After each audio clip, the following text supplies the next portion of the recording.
Hi guys, இன்றைக்கி வந்துட்டு Friday. நேற்று வந்துட்டு ஈவினிங் பூஜை நல்லபடியாக முடிஞ்சிச்சு. மாமாவும் மலை கிளம்பிட்டாங்க.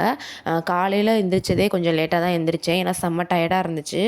நேற்று வேலை பார்த்தது ரொம்ப டயர்டாக இருந்ததுனால லேட்டாக தான் எந்திரிச்சேன். காலைல 7 மணிக்கு எந்திரிச்சு போயிட்டு ஒரு விளக்கு மட்டும் எரிஞ்சிக்கிட்டே இருக்கட்டும், மற்ற எல்லாத்தையும் நீங்கள் குளிர வச்சிடலான்னு சொல்லியிருந்தாங்க. அதனால் ஒரு விளக்கு மட்டும் எரிய வச்சுட்டு நான் எல்லாத்தையுமே குளிர வச்சுட்டு நைட் நல்லா நிறைய நெய் ஊற்றி வேறு திரி போட்டு எரிய வச்சுட்டு தான் வந்து தூங்கினேன். அது எப்படி எரியுன்ற பதட்டத்திலே நம்மளால் தூங்க முடியல, ஏன்னா கீழே வந்துட்டு பூஜை வச்சது. ஐயப்பன் சுவாமி படி எல்லாருமே கீழே இருக்காங்க. ஆனால் நாங்கள் பெட்ரூம் மேலே இருக்கனால மேலே தூங்கினது தூக்கமே இல்லை.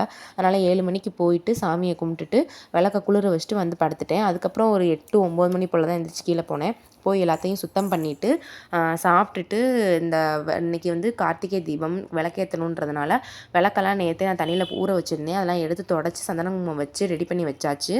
நேற்று சாப்பாடு நம்ம ஆர்டர் கொடுத்ததே நிறைய மிஞ்சிருச்சு. அதையும் நம்ம சாப்பிட்டுக்கிட்டோம். இன்றைக்கி எதுவும் சமைக்கலை. நேற்று நல்லபடியாக பூஜை முடிஞ்சிச்சு. பூஜை வீடியோஸ்லாம் அப்லோட் பண்ணியிருக்கேன், ஃப்ரீ டைமில் செக் பண்ணி பாருங்கள். நல்லா இருந்துச்சுன்னா ஒரு லைக் பண்ணுங்கள், பிடிச்சிருந்துச்சின்னா ஒரு கமெண்ட் பண்ணுங்கள். நம்ம வீடியோஸ் வந்துட்டு சப்ஸ்கிரைப் பண்ணிடுங்க. அடுத்த வீடியோவில் பார்க்கலாம். தேங்க்யூ.